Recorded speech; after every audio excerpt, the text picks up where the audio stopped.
Good morning বন্ধুরা, রান্নার রহস্যে জানাই সকলকে স্বাগত।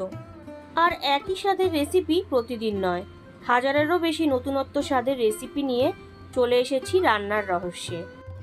আর আজকের রেসিপি রুই পোস্ত।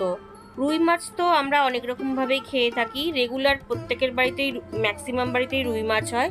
তো রুই মাছ যদি একটু আলাদাভাবে করা যায় তাহলে টেস্টেরও পরিবর্তন হয়, তাই আজকে রুই পোস্ত রেসিপিটা শেয়ার করে নিচ্ছি। তো বন্ধুরা, রুই পোস্ত বানানোর জন্য আমি এখানে রুই মাছ আর পোস্ত বাটা, পেঁয়াজ কুচোনো, টমেটো, কাঁচা লঙ্কা, হলুদ গুঁড়ো, লঙ্কার গুঁড়ো আর কালো জিরে নিয়ে নিয়েছি। আর রান্নাটা আমি সর্ষের তেলে করব। তো প্রথমেই বেসিক যেটা প্রিপারেশন হয়, মাছ ম্যারিনেশন, সেটা আমি করে নিচ্ছি। হলুদ আর লবণ দিয়ে দিলাম, দিয়ে ম্যারিনেট করে নিচ্ছি। আর এখানে হলুদের পরিমাণটা আমি কিন্তু অল্প রেখেছি। তো দেখুন, ভালোভাবে এবার একটু মিশিয়ে নিচ্ছি। তো লবণ আর হলুদ ভালো করে মাখিয়ে নিয়ে এইভাবে 5 মিনিট মাছটাকে আমি রেখে দেব। তো কড়াইতে আমি সর্ষের তেল দিয়ে নিলাম। সর্ষের তেলটা আবার ভালো করে আমি গরম করে নিচ্ছি। তেলটা খুব ভালো করে দেখুন গরম করে নিয়েছি। এবার 5 মিনিট ম্যারিনেট করে রাখা রুই মাছগুলো আমি দিয়ে দিচ্ছি। আর বন্ধুরা, আমি এই রান্নাটাতে কিন্তু একদম সামান্য পরিমাণে হলুদ ইউজ করছি, আপনারা চাইলে হলুদটাকে স্কিপ করতেও পারেন। তো দেখুন, মাছগুলো দিয়ে দিলাম, এবার ভেজে নিচ্ছি। তো এবার একটুখানি মাছগুলোকে এপিট করে উল্টে দিচ্ছি। একঘেয়ে রুই মাছের ঝোল ঝাল খেতে আমাদের কাউরেরই ভালো লাগে না, তো আজকের রেসিপিটা একটু আলাদা করার চেষ্টা করেছি। তো দেখতে থাকুন। তো ফাইনালি মাছগুলো কিন্তু ভাজা কমপ্লিট হয়ে গেছে। দেখুন, খুব একটা লাল করে কিন্তু আমি ভাজিনি, মোটামুটি ভেজে নিয়েছি। তো মাছগুলোকে আমি একে একে তুলে নিচ্ছি। আর রুই পোস্তে আমি মাছ কখনোই ডিপ করে ভাজি না, হালকা করেই ভাজি।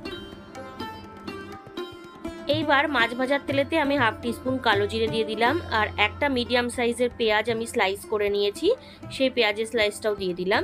দিয়ে জাস্ট 1 সেকেন্ড মতন একটু নেড়ে নিলাম।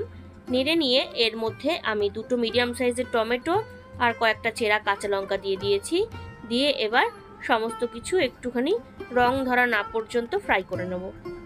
প্রায় 5-6 মিনিট আমি ভেজে নিয়েছি। দেখুন, হালকা কালারও চলে এসছে। এইবার একটুখানি লবণ দিয়ে দিচ্ছি, তাতে করে কি হবে, টমেটো আর পেঁয়াজটা একটু সফট হয়ে যাবে। এইবার কিছু বেসিক মশলা দিয়ে দিচ্ছি। দেখুন, পেঁয়াজ টমেটোটা কিন্তু মোটামুটি ভাজা হয়ে গেছে। এবার দিয়ে দিচ্ছি একদম 1/4 টিস্পুন মতন হলুদ গুঁড়ো আর 1/2 টিস্পুন লাল লঙ্কার গুঁড়ো দিয়ে দিলাম। দিয়ে একটু মিশিয়ে নিলাম। মিশিয়ে নিয়ে এবার পোস্ত বাটাটা দিয়ে দেবো। আমি এখানে 2 টেবিল স্পুন পোস্ত, 2টো কাঁচা লঙ্কা দিয়ে আর একটু লবণ দিয়ে বেটে নিয়েছিলাম, সেটা আমি দিয়ে দিলাম। দিয়ে এবার পোস্তটাকে পেঁয়াজের সঙ্গে একটু ভাজা ভাজা করে নিচ্ছি। আর পোস্তর বাটি ধোয়া সামান্য একটু জল আমি অ্যাড করে দেব, কারণ অনেকটা পোস্ত লেগে রয়েছে, তাই জন্য আর একটু জল আমি দিয়ে দিলাম। আর জল দেওয়ার কারণটা হলো অনেক সময় মশলা পুড়ে যায়, যাতে না পড়ে, তাই জন্য আমি জলটা দিয়ে দিলাম। তো দেখুন, ভালো করে এবার একটুখানি মিশিয়ে নিচ্ছি। তো পোস্তটা পেঁয়াজের সঙ্গে ভালো করে কষিয়ে নিয়েছি। এবার 1 বাটি মতন গরম জল আমি দিয়ে দিলাম। দিয়ে ভালো করে এবার গ্রেভিটাকে একটুখানি ফুটিয়ে নেব। তো আপনারা দেখুন, গ্রেভিটা কিন্তু রেডি হয়ে গেছে। এইবার ভেজে রাখা রুই মাছগুলো আমি দিয়ে দিচ্ছি। আমি যেহেতু রুই পোস্ত করছি, আর গ্রেভিটা কিন্তু আমি খুব বেশি রাখবো না, জাস্ট মানে ভাতের সাথে মেখে খাওয়া যায় সেই রকম গ্রেভি আমি রাখবো। তো গ্রেভিটা একটুখানি মাছের ওপর এইভাবে দিয়ে দিচ্ছি। দিয়ে আমি 5 মিনিটের জন্য চাপা দিয়ে দেবো।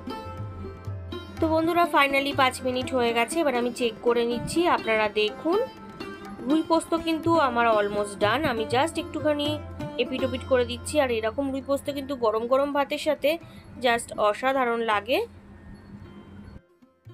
তো ফাইনালি রুই পোস্ত কিন্তু আমার রেডি হয়ে গেছে। এবার আমি এটা গরম গরম সার্ভ করব। আর আজকের রেসিপি আপনাদের কেমন লাগলো আমাকে অবশ্যই কমেন্টের দ্বারা জানাবেন। আমি কিন্তু আপনাদের কমেন্টের আশায় থাকবো। তো এবার আমি এটা সার্ভ করব। লোভনীয় স্বাদে রুই পোস্ত আমার রেডি। ভালো লাগলে বাড়িতে অবশ্যই ট্রাই করবেন ও টেস্টের আনন্দ নেবেন। তার পাশাপাশি লাইক, শেয়ার, কমেন্ট করতে ভুলবেন না। আর নতুন বন্ধুরা যারা এখনো পর্যন্ত আমার চ্যানেলটিকে সাবস্ক্রাইব করেননি, তারা আরও ভালো ও নতুনত্ব রেসিপির জন্য রান্নার রহস্যকে অবশ্যই সাবস্ক্রাইব করবেন। ধন্যবাদ।